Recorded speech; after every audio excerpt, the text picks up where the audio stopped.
Channel को subscribe करें और वीडियो सबसे पहले अपने मोबाइल पर पाने के लिए बेल आइकन को दबाएं।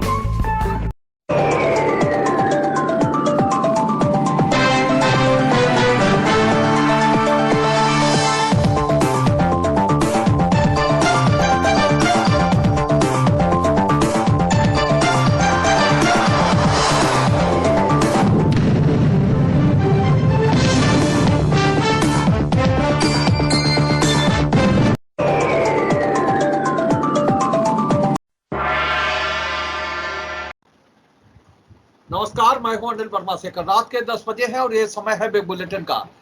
बिग बुलेटिन में आज हम फिर जो राजनीतिक परिवर्तन के संकेत मिल रहे हैं उस पर चर्चा करेंगे। इधर पिछले एक सप्ताह से कहें, जिला पंचायत अध्यक्ष का स्वागत हो रहा है पूरे जिले में तो नहीं कहेंगे, लेकिन अमृतपुर विधानसभा क्षेत्र में हम कह सकते हैं कि स्वागत के बहाने जो सचिन यादव हैं वो अपनी सक्रियता अपने विधानसभा क्षेत्र में दिखाने का प्रयास कर रहे हैं, दिखा रहे हैं। और ये जरूर है, ये उनके लिए फायदेमंद है कि जिला पंचायत अध्यक्ष का चुनाव जीतने के बाद से जो उनके कार्यकर्ता निराश थे, खासतौर से पिछला चुनाव जब नरेंद्र सिंह यादव हारे थे, उनकी हार के बाद से जो कार्यकर्ताओं में जोश हुआ था, वो जोश पूरा जो है बरकरार हुआ है इस मोनिका यादव के चुनाव जीतने से। और उसी को मेंटेन रखने के लिए पूरे अमृतपुर विधानसभा क्षेत्र में स्वागत समारोह हो रहे हैं। और स्वागत समारोह में जिस तरह से समर्थक जुट रहे हैं और इस तरह के भाषण सचिन यादव दे रहे हैं जोश भरने वाले, वो सब संकेत कर रहे हैं कि ये सब विधानसभा चुनाव की तैयारी है। और इस बीच आज जो सपा का प्रदर्शन हुआ है, सपा की साइकिल यात्रा हुई है, उसमें अमृतपुर क्षेत्र में जो साइकिल यात्रा हुई है उसमें पूर्व विधायक, पूर्व मंत्री नरेंद्र सिंह यादव की भागीदारी नहीं रही है, जबकि न तो उन्हें पार्टी से निकाला गया है, न उन्होंने पार्टी से इस्तीफा दिया है। और इस बीच आज उनके समर्थकों के कुछ पोस्टर सोशल मीडिया पर जारी हुई हैं। इन पोस्टरों से साफ लग रहा है कि जो राजनीतिक मंशा है उनकी, जो भावी योजना है उनकी, वो बहुत साफ से नजर आ रही है इन पोस्टरों से। और जाहिर सी बात है कि यादवों की पहली पसंद समाजवादी पार्टी, और समाजवादी पार्टी के बाद में अगर दूसरे विकल्प की बात कही जाए तो वो शिवपाल सिंह यादव की पार्टी प्रगतिशील समाजवादी पार्टी है, हो सकती है।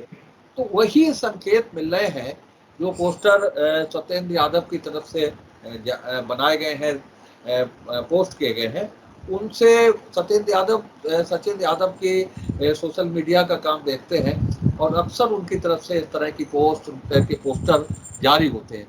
तो हम लोगों को फर्रुखाबाद की राजनीति में एक बड़ा परिवर्तन लग रहा है, बड़े परिवर्तन के संकेत मिल रहे हैं। इसलिए हम लोगों ने आज इस विषय पर चर्चा करने का फैसला किया है कि एक बड़ा परिवार जो अगर समाजवादी पार्टी से जुड़ा था और ये जिला पंचायत अध्यक्ष के चुनाव के बाद में ऐसा बदलाव आया, ऐसी स्थितियां बदली कि सब सारी स्थितियां सामने हैं कि सचिन यादव को पार्टी से निष्कासित किया गया। अध्यक्ष पद की जो उम्मीदवार थी, उनकी बहन, उन्होंने भाजपा का समर्थन लिया, भाजपा कार्यालय जाकर के, और भाजपा के समर्थन से, भाजपा के मार्गदर्शन से, भाजपा के सहयोग से उनकी जीत भी हुई।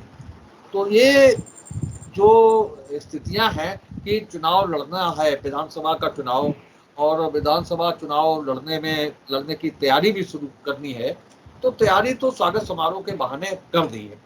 लेकिन क्या टिकासरा क्या होगा, विकल्प क्या होगा समाजवादी पार्टी का? क्योंकि आज की साइकिल यात्रा से एक बात साफ हो गई कि नरेंद्र सिंह यादव का भी समाजवादी पार्टी से बहुत कुछ माया मोह रह नहीं गया है। अगर उनकी यह स्थिति होती तो वो समाजवादी पार्टी की जो साइकिल यात्रा थी उसमें कहीं ना कहीं शामिल होते, कहीं ना कहीं प्रदर्शन करते, अपने क्षेत्र में, मुमदाबाद क्षेत्र में शामिल हो सकते थे, कहीं और शामिल हो सकते थे, लेकिन उनकी उपस्थिति कहीं दिखी नहीं। तो लग यही रहा है कि उनका भी मोह भंग हो गया है और रही सही कसर उस पोस्टर ने पूरी कर दी है और संकेत दे दिए हैं। एसवी आर्य का पोस्टर है, उसमें सारे जो प्रगतिशील समाजवादी पार्टी के झंडे के रंग हैं उसमें वो पोस्टर बनाए गए हैं और उनके समाज समर्थक हैं और उसमें ही सचिन यादव और नरेंद्र सिंह यादव का भी फोटो है। तो ये अपने जिले के लिए एक बड़ा राजनीतिक परिवर्तन होगा।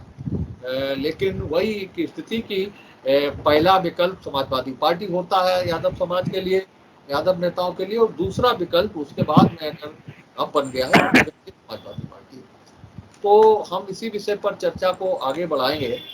अनिल मिश्रा जी, ये संकेत जो मिल रहे हैं और नरेंद्र सिंह यादव आज समाजवादी पार्टी की साइकिल यात्रा में भी शामिल नहीं हुए, तो ये जो संकेत मिल रहे हैं वो काफी माने जाए, क्योंकि विधानसभा चुनाव की तैयारी भी शुरू कर दी है सचिन यादव ने स्वागत समारोह के बहाने, और अपने समर्थकों को वो जोड़ रहे हैं, जगह जगह शक्ति प्रदर्शन जैसे देखने को मिल रहे हैं।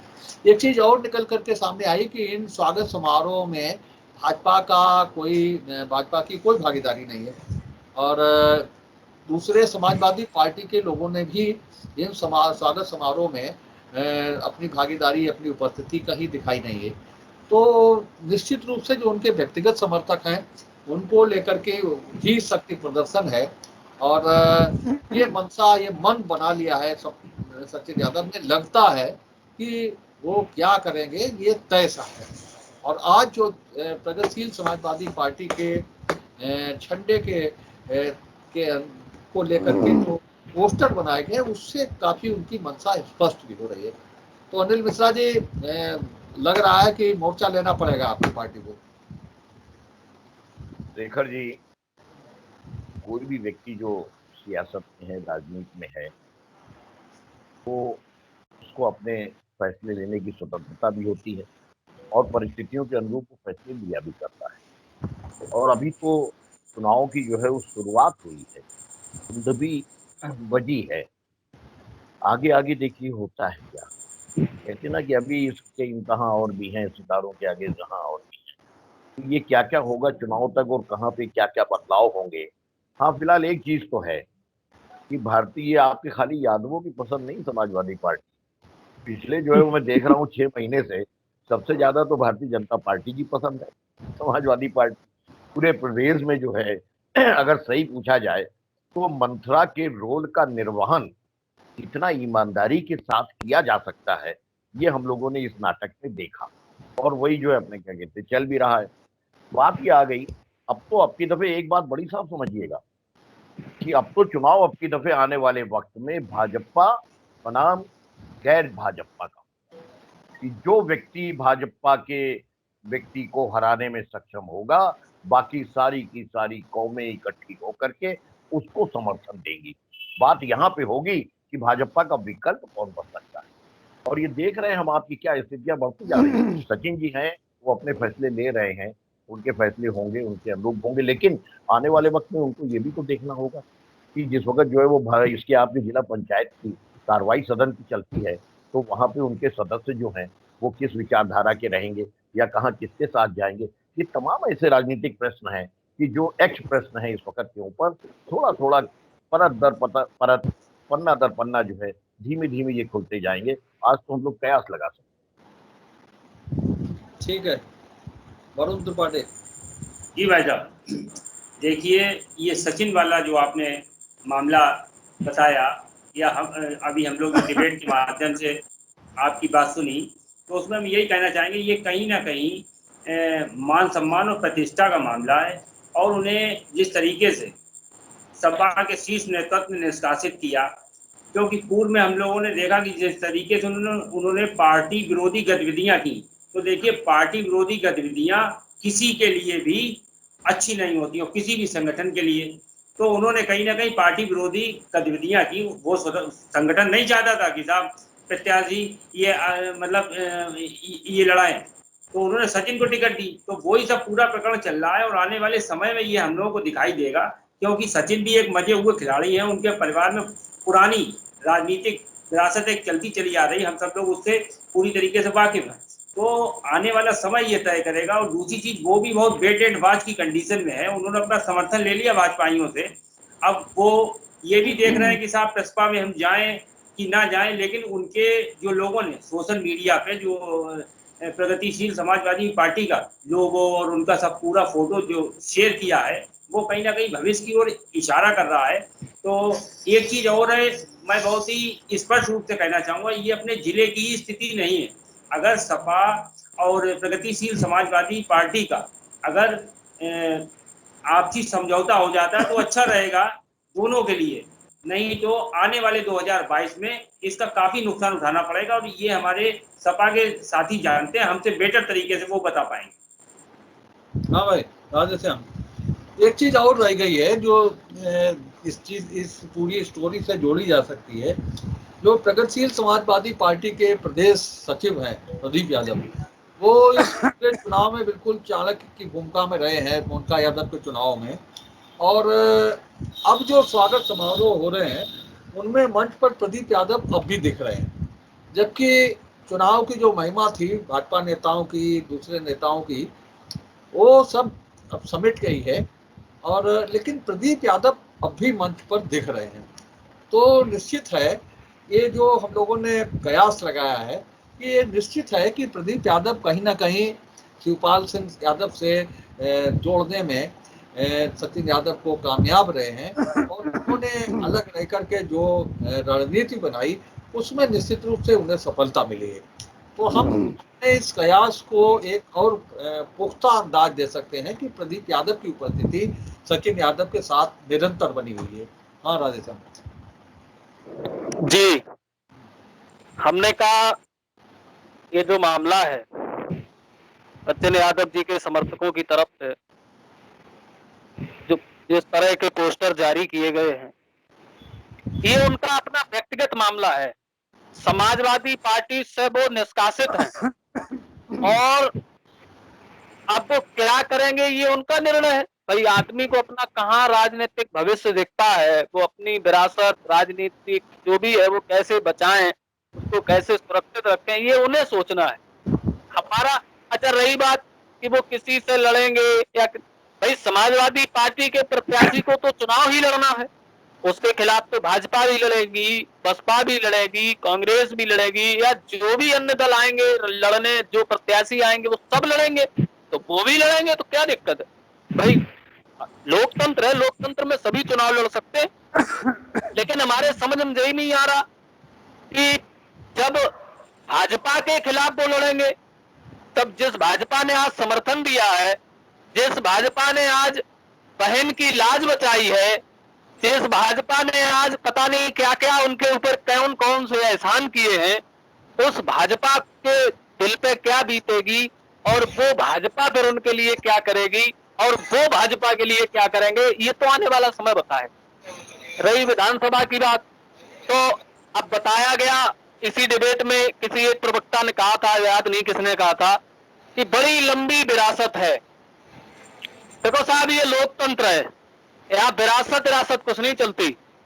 विरासत से तय नहीं होते सियासत के फैसले, ये उड़ान तय करेगी कि आसमान किसका होगा।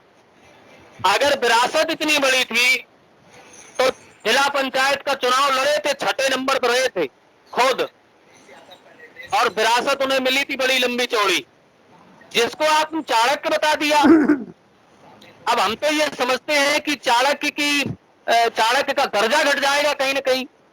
अरे कहाँ है वो चाणक्य, जिला पंचायत का चुनाव खुद लड़े और 7वें नंबर पर रहे, 1000 वोट मिला उनको, कैसे चाणक्य है वो। अरे भाई रुपया पैसा पैदा कर लेना, बड़े आदमी बन जाना, ये अलग चीजें हैं, लेकिन कहीं चाणक्य बन जाना और ये सब काम कर ले, ये ऐसा नहीं है कि कोई भी व्यक्ति चाणक्य बन सकता है। तो कहीं ना कहीं हम ये मान सकते हैं कि समाजवादी पार्टी को हराने में, समाजवादी पार्टी को तोड़ने में उनकी भूमिका रही, और उन्होंने मंत्रा का और शकुनी का रोल किया। उन्हें शकुनी का दर्जा दिया जा सकता है, उन्हें चाणक्य का दर्जा नहीं दिया जा सकता। निश्चित तौर पर समाजवादी पार्टी पूरी तरह से तैयार है और कहीं अमृतसर विधानसभा कमजोर नहीं हुई है। आज पूरे जिले में साइकिल चली और सबसे पूरे प्रदेश में चली, और फर्रुखाबाद में सबसे अच्छी साइकिल अगर कहीं चली तो अमृतपुर में चली। ऐसा नहीं कहीं अमृतपुर कहीं समाजवादी पार्टी का, भाई आप चले गए अपने व्यक्तिगत स्वार्थों को लेकर, लेकिन कार्यकर्ता तो नहीं गए। कार्यकर्ता आज भी समाजवादी पार्टी में है और वो साइकिल चला रहे, और ये साइकिल चलेगी, परिवर्तन लाएगी और उत्तर प्रदेश में समाजवादी पार्टी की सरकार लाएगी। हाँ भाई, देखिए आशीष। देखिए शेखर भाई, जैसा कि ये सचिन जी का मामला है, सचिन जी की निजी राय है, कहाँ जा रहे हैं, किस पार्टी से चुनाव लड़ना है, ये उनकी निजी राय है, एक बात। और जाना भी चाहिए। जैसा कि अभी हमें राधे श्याम जी कह रहे थे कि पैसा कमाना और ये सब बाना अलग बात है, राजनीति करना अलग बात है। और वो परिवार, ये घराना राजनीतिक घराना रहा है, और राजनीतिक व्यक्ति हमेशा सम्मान के लिए रहता है, ना कि पैसे के लिए। और पिछले हम एक दशकों से देख रहे हैं किस तरीके से वो समाजवादी पार्टी, वो परिवार अपमान पे अपमान, अपमान पे अपमान झेलता चला आ रहा है। तो उन्होंने अलग राह बनाई होगी तो बनाई होगी, एक बात। दूसरी बात, हमारे बड़े भाई अनिल मिश्रा जी ने जिस तरीके से भी बताया कि आने वाले चुनाव तक इस तरीके से होगा कि भाजपा को हराने के लिए जिसको वोट दो, जो हरा रहा हो भाजपा को उसी को वोट दो, यहाँ तक शब्द कह दिया। तो इनका मन से लग रहा है कि इसका मतलब समाजवादी पार्टी इस चुनाव में कोई नहीं है, चुनाव लड़ेगी नहीं। समाजवादी विकल्प पार्टी है। का मतलब, समाजवादी पार्टी यही कहेगी कि जहाँ भाजपा को जो हरा रहा हो उसको वोट दो। बसपा हरा रही है तो बसपा को वोट दो, कांग्रेस हरा रही है तो कांग्रेस को वोट दो। ये उनका नारा चलने वाला है। और फिर सचिन जी की राय है, सचिन जी कहीं भी जा सकते हैं, उनके वो स्वतंत्र हैं, लोकतंत्र है, जो जिस पार्टी से चुनाव लड़े। आलोक जी। शेखर जी, एक बात तो तय हो गई। मैं कई दिनों से सुन रहा था कि मंथरा कौन है, मंथरा कौन है, मंथरा कौन है। राधे श्याम जी ने आज उसको उद्घाटित कर दिया कि मंथरा कौन है। रामायण पढ़ लीजिए, रामायण। नहीं नहीं नहीं नहीं, आप तो जो आरोप लगा रहे थे, राधे श्याम जी ने उसको क्लियर कर दिया कि मंथरा कौन है। तो पहली बात। दूसरी बात, ये एक और बहुत मजेदार बात और बड़ी गंभीर बात आदरणीय मिश्र जी ने कही कि समाजवादी पार्टी और प्रदेश की अन्य पार्टियां इस बात को स्वीकार कर चुकी हैं कि आधा तो हम जीत चुके हैं। आपने कहा कि सभी पार्टियां मिलकर के जो भाजपा को हराएगी हम उसके साथ खड़े होंगे। इसका मतलब आप ये जान चुके हैं कि ये नहीं आधे कहा, में अधिकार, ये नहीं आधे में कहा, अधिकार और आधे में ये नहीं सब कहा घर। सभी मिल करके। देखिए, ये नहीं कहा आप कि आपका जुड़ा हुआ है, मैं हमने कह ये रहा नहीं हूँ, कहा। मैं कह रहा हूँ, मैं कह रहा हूँ, सुन लीजिए। जितना कहा आपने रिकॉर्ड में है, ये बिल्कुल और अभी स्वीकार्य हो साबित गया करूंगा। है जितना कहा सभी रिकॉर्ड में, अभी समाजवादियों। साबित करूंगा। सर, समाजवादियों ने स्वीकार कर लिया है कि जो भाजपा को हराएगा, जनतंत्र का जो हाँ, इधर उधर का बिखरा हुआ टुकड़ा है वो सब इनके साथ जाएगा। इसका मतलब ये तो तय हो गया कि आपने आधी हार स्वीकार कर ली है। ठीक है। दूसरी दूसरी बात, अरे बड़े रोचक रोचक प्रश्न आ रहे हैं। आज मैं समाजवादियों के साथ रहा, कुछ हल्का सा उनके वक्तव्यों को सुना। अभी राधे श्याम जी कह रहे थे साइकिल बहुत चली, अमृतपुर में साइकिल चली। ठीक है, प्रसपा ने भी साइकिल चलाई, उसने भी अपना सम्मान समारोह चलाया, आपने भी अपनी साइकिल चलाई। ये चिंता का विषय समाजवादियों के लिए है, क्योंकि अभी अनिल भाई जी ने कहा था कि समाजवादियों में जो समाजवादी यादव वर्ग है उसकी पहली पसंद समाजवादी है, दूसरी पसंद प्रसपा है। भाजपा को उससे कोई लेना देना है ही नहीं। अमृतपुर विधानसभा सीट हमारा सिटिंग एमएलए है। हम उस समय भी लड़े थे जब सचिन यादव और समाजवादी पार्टी एक साथ होती थी। अब ये दो धाराएं हैं तो स्वाभाविक है हमारी तो जीत सुनिश्चित है, उसमें कोई संदेह करने की बात नहीं है। अनिल भाई। अब चिंता अब चिंता करे तो समाजवादी पार्टी करे कि समाजवादी पार्टी से एक निकला राजनीतिक घराना जो कि उसी के विरोध में प्रसपा के माध्यम से या अन्य किसी के माध्यम से अपना एक अलग राह देख रहा है, अपना राजनीतिक भविष्य तलाश रहा है, तो उसमें भाजपा का कोई लेना देना नहीं है। हाँ, रही बात जिला पंचायत अध्यक्ष की कुर्सी पर बिठाने की, आप ही सब लोग चिल्लाते थे कि भाजपा की स्थिति बिल्कुल नगण्य हो गई है, समाजवादी पार्टी की स्थिति बहुमत में है, हम जीतेंगे, हम अपना जिला पंचायत अध्यक्ष बनाएंगे। वो औकात हमने दिखा दी कि हमने आपको जिला पंचायत अध्यक्ष नहीं बनने दिया, और निर्दलीय चूंकि सर्वाधिक जीते थे इसलिए निर्दलीय को हमने सम्मानजनक स्थिति में जिला पंचायत अध्यक्ष की अनिल जी। कुर्सी सौंप। चलिए ठीक, हाँ हाँ हाँ, नहीं, विशेष, हाँ मैं यहीं से शुरू हो जाता हूँ। आलोक जी ने एक शब्द का प्रयोग करा है, औकात। इतने गिरे हुए शब्द का प्रयोग अपने लिए मत किया कीजिए। हम कहते हैं कि हमारी दो आने भर हैसियत है, लेकिन हैसियत है, हैसियत और औकात समानार्थी शब्द हैं। आप तो शिक्षक हैं, आपको क्या समझाना, आगे आ जाइए। मैंने कहा और जिम्मेदारी के साथ कहा। और क्यों कह रहा हूं? इसलिए कह रहा हूं कि आज की तारीख में जिस तरीके का प्रदर्शन समाजवादी पार्टी का पूरे प्रदेश में हुआ है, उसने साफ साबित कर दिया है कि भारतीय जनता पार्टी का विकल्प केवल समाजवादी है। और क्यों कह रहा हूं? इसलिए कह रहा हूं कि नंबर 2 की बी टीम जो है, ओवैसी को भी लोग बाग पहचाने हुए हैं, और मायावती भी आपके नंबर 2 की बी टीम है। कुछ पर्दे के पीछे है, कुछ पर्दे के आगे है। कहीं पे सीबीआई है, कहीं पे इनकम टैक्स है, कहीं पे आईडी है। कुछ पर्दे के पीछे के खेल जो खेल रहे हो आप, हम उस पर भी निगाह रखे हुए हैं। और पब्लिक भी जान रही है, पब्लिक भी जान रही है कि अगर हमने असदुद्दीन ओवैसी को कहीं वोट देने की बात की तो एक छोटा सा वोट बैंक बना देंगे। वो जानते हैं, आम आदमी से बात करो, वो कहेगा कि भारतीय जनता पार्टी का विकल्प समाजवादी पार्टी है। और हम क्यों चिंतित हैं? हम बहुत चिंतित हैं आपके भविष्य के लिए। इसलिए कि विपक्ष में आने के बाद भी अगर सत्ता पक्ष का मुगालता रहा आपको, भगवान जाने फिर क्या होगा। इसलिए आप भी विपक्ष में आने के तौर तरीके सीख लो, और ये सब ओपन है बिल्कुल। और इसलिए कह रहा हूं कि एक एक व्यक्ति किसी भी बिरादरी का हो, वो बढ़ती हुई महंगाई से पीड़ित है। 100 रुपए का पेट्रोल भी है, 900 रुपए का सिलेंडर भी है, मध्यम वर्ग का जो है चूल्हा नहीं जल रहा है, और आने वाली कोरोना की तीसरी लहर भी है जिसमें कि लोग सशंकित हैं।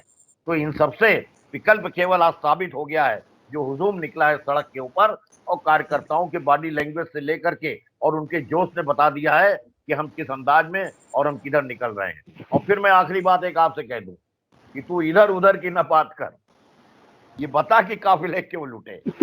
आपको बिठाया गया था, सत्ता में बिठाया गया था आपको बड़े मान सम्मान के साथ में, कि बता कि काफिले क्यों लुटे। हमें रहजनों से गिला नहीं, तेरी रहबरी का सवाल है जो आपने नीलाम कर दी पूरे विश्व के सामने।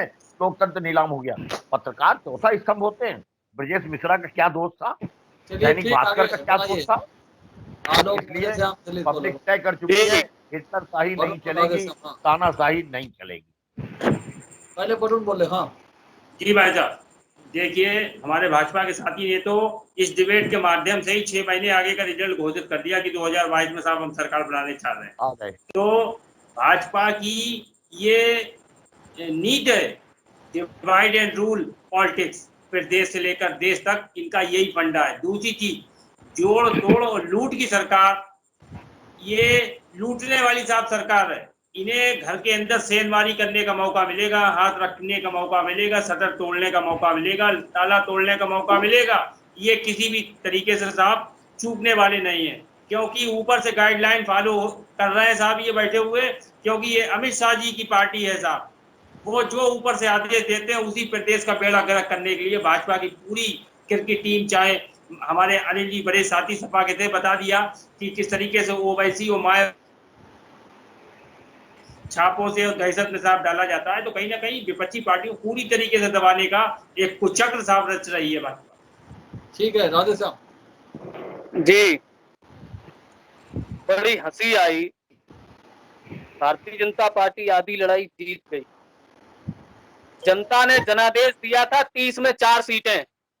जनता ने, हम तो शब्द चाहे कोई अर्थ ही हो, लेकिन हम यही कहेंगे कि जनता ने औकात तो आपको दिखाई थी, और ये बताया कि हमने औकात दिखा दी। हम इस डिबेट में दावे के साथ कह रहे हैं, फरुखाबाद की जिला पंचायत अध्यक्ष ने अपना खुद का वोट नहीं डाला।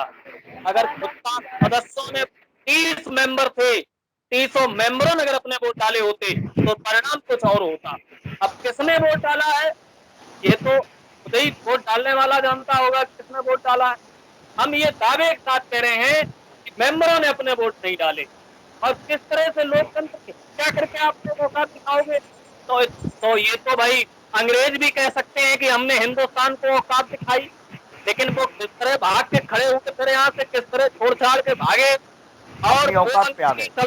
वो अंग्रेजी सल्तनत जिसकी हुकूमत में कभी सूरज नहीं डूबता था, और उनके जो शासक थे, उनके जो राजा थे, उनको एक तरह से जो उनके यहाँ जो शासक हुआ करते थे, उनके कपड़े आज हमारे यहाँ बैंड वाले पहनते हैं, तो कहीं न कहीं वो आज अपनी औकात पे आ गए। तो निश्चित तौर पर दीपक जब बुझने को होता है तो उसकी लपटें बड़ी तेज उठती हैं।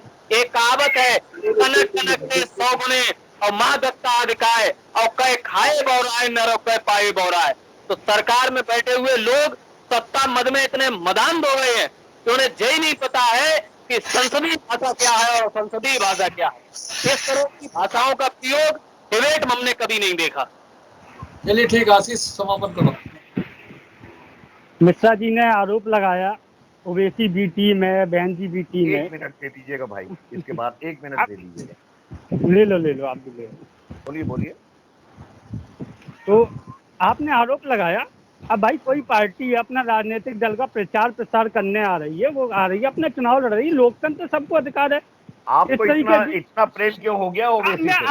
आपको अरे सच्चिदानंद साक्षी ने कहा, मैं आपके बीच में बोला था, एक जवाब नहीं आप ही लोग ज्ञान दे तो नहीं, आप ही लोग ज्ञान दे। मैं आपके बीच में बोला था, मैं आपके बीच में बोला नहीं, मैं आपके बीच में बोला था क्या? चलिए नोट कर दिया, बताइए आगे।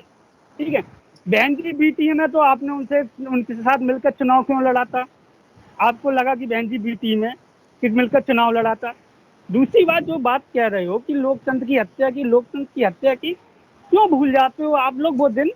किस तरीके से आप चुनाव तक नहीं होने देते थे, किस तरीके से मानिए आपके राष्ट्रीय अध्यक्ष जी कन्नौज में पोलिंग दम करने गए थे, हमारे कार्यकर्ता मिश्रा ने रोक लिया था, तो उस मिश्रा का क्या हाल किया था? यार अगर हम बताएंगे आपके राष्ट्रीय अध्यक्षों ने क्या करा तो गलत हो जाएगा। सीमित बोलने लगे, आप बताइए अपनी बात।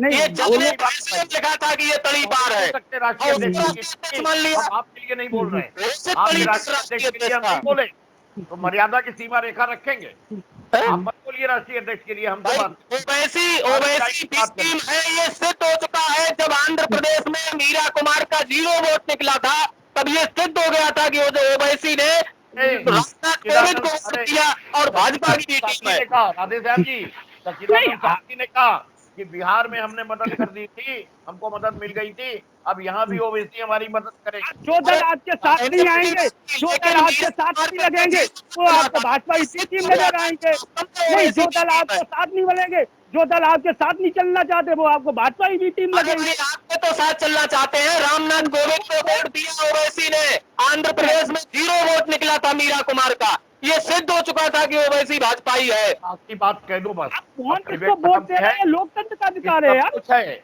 अरे सब कुछ है अपने देश में, रोटी नहीं तो क्या? सब कुछ है अपने देश में, रोटी नहीं तो क्या? अरे वादा बदन लपेट लो, लंगोटी नहीं तो क्या?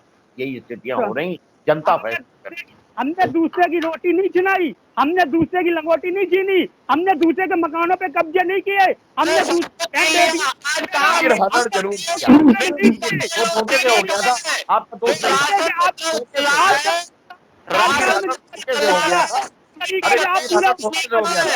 इतिहास में रोटी का धोखे से हुआ था। जिस तरीके से आप पूरा उत्तर प्रदेश में बलात्कार करते रहे, जिस तरीके से कब्जे करते रहे, संत मानने वालों बलात्कार का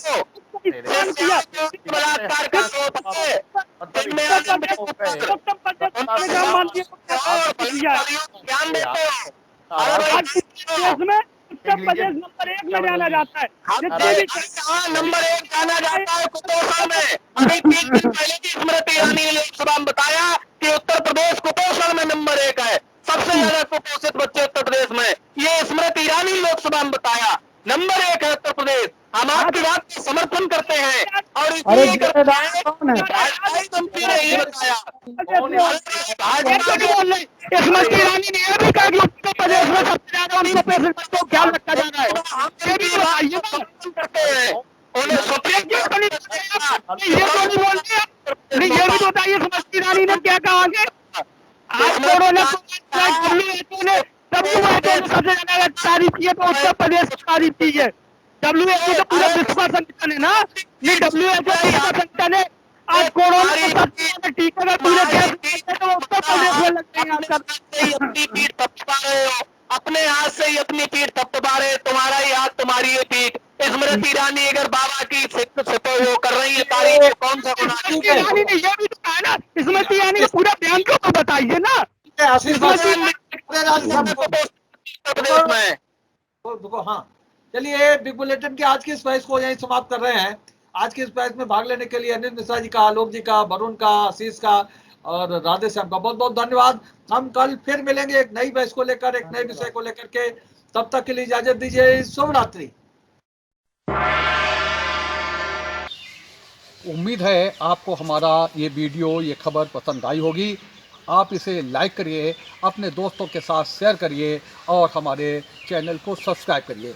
साथ ही पास में बना घंटी वाला आइकन जरूर दबा दीजिए, ताकि आप हमारी नई नई खबरों से निरंतर अपडेट होते रहें। यही निवेदन आपसे है।